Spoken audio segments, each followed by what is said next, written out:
episode 12 of What's Gaming. On the show this week, another game using permanent save data, Driver San Francisco DRM, an update on Avatar Connect, an update on the release date for the Wii U, a fix for your 3DS, and more Vita details. It's all coming up next, so stay tuned.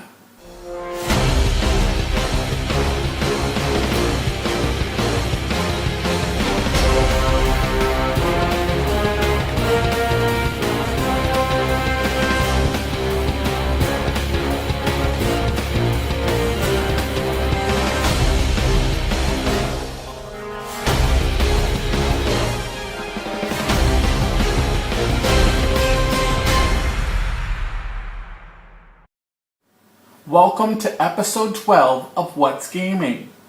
Do us a favor and visit www.whatsgaming.com and like the page.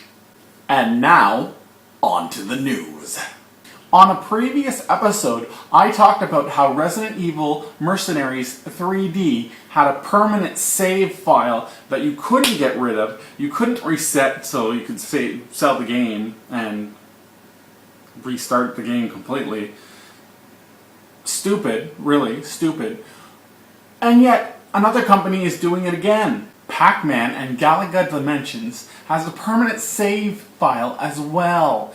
There's no high score standings like you used to have where you could look at what your friends may have done in your game or what you have done over the time of having your game.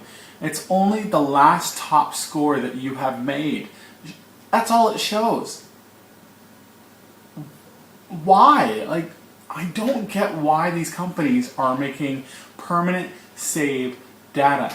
To me, it seems like these companies are trying to do away with piracy by implementing this permanent save data feature, but in reality, they're not allowing for the ultimate amount of replayability, and they're not allowing for people to resell the game. Now, the smart thing would be to have a system like on the consoles where you are having to pay an extra small amount to access certain features later on. Don't lock out people altogether, or don't make us share save files when we want to trade the game to our friends or something. It's silly. Driver San Francisco for the PC comes with DRM that it disables you from playing one player or multiplayer, basically disables you from playing the game at all if you are not currently online. You must have a persistent connection to the internet or you will not be able to play the game. Now, Ubisoft, the makers of the game, had two quotes that they have put out. First, they said, "Bear in mind, though, that the PC version of Driver San Francisco is released simultaneously to consoles." Now, this is a cop-out. It's like, if you're not happy with it, go buy it on a console. We should be allowed to play it our way if we bought it from you. Another quote that they released shortly after was, "A clear reduction in piracy of our titles which required a persistent online connection, and from that point of view, the requirement is a success." In terms of the short-term goal, yes, it's a success because you're binding people to play online and therefore they cannot pirate the game. I understand that. But in the long term, you've got a whole bunch of customers who either don't have the internet or don't have persistent internet, have internet that keeps going down or is not just intermittent. Those people are going to be angry at you, Ubisoft, and you're going to have those types of players that are going to be like, I'm not going to buy games if they're going to have DRM now. I'm not going to buy from Ubisoft, and I'm going to spread that word to other people, and that's a major hit on your sales. An update to last week's story about Avatar Connect. I said it may be releasing last week. It did. And you can go see it now on the Xbox 360. Go check it out and let me know what you think of it. For those people who are really excited for the Nintendo Wii U, I got a little bit of news on a release date for it. You're not getting one. I'm not getting one? No, you're not getting one. Nintendo President Satoru Iwata confirmed that we aren't going to get a price or a release date for the Wii U until next year. Didn't say anything in particular to when next year, but it's next year. You're just going to have to wait. The Nintendo 3DS has a slight problem. Well, two actually.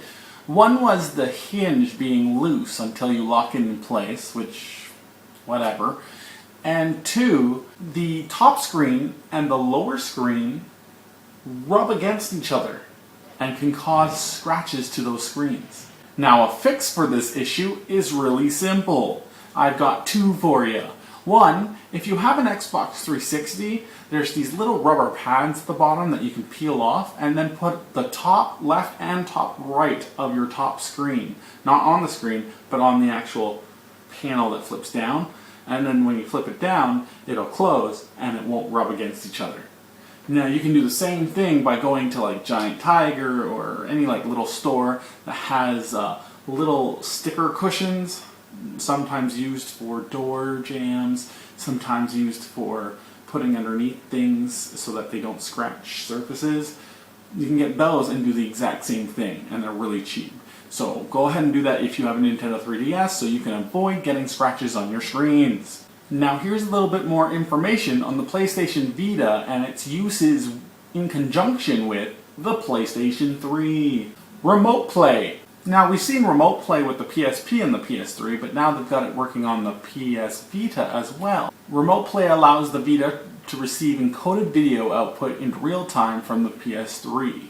So that you can watch your videos, you can listen to your music, streaming from your PlayStation 3. It also allows you to play some games that way too. You can just play them straight from your PS3 to your PSP, but in this case to your Vita. Another feature of being in conjunction with the PS3 is continuous play. With continuous play, you'll be able to be playing on your PlayStation 3 and then, oh, I have to go somewhere, or I have to go to another room because my girlfriend is taking over the TV to watch stupid TV shows like Glee or Say Yes to the Dress, and I don't want to watch that crap. So what you're going to do is you're going to save your data to the cloud and then go to your Vita and use that data to continue your game on the Vita. A lot of questions come with this feature, and the biggest question is, do I have to have the same game on the PS3 and the Vita? Am I paying double for the same game? In short, yes, because this feature is made so that if you have the game on the PS Vita and you have the game on the PlayStation 3, it can share the save data. What I'd love to see with this is special combinations where you can buy the PS3 game and the PS Vita game at the same time for a reduced price. That would make me happy, and it would make a lot more people happy so they don't have to buy two different things at the same time. Sony is touting these features to combat all this Wii U hype that has been going around since E3. Technically, Sony, with the PS3 and the Vita, can do what the Wii U is claiming to do, plus a little bit more. That's the show. Thank you for tuning in. Remember, go to www.whatsgaming.com, like the page. If we get 50 likes on the page, I will give away an EB Games gift card for $20 to one of the people who have liked the page. Go like it, because I like it, and those who like it, I like you.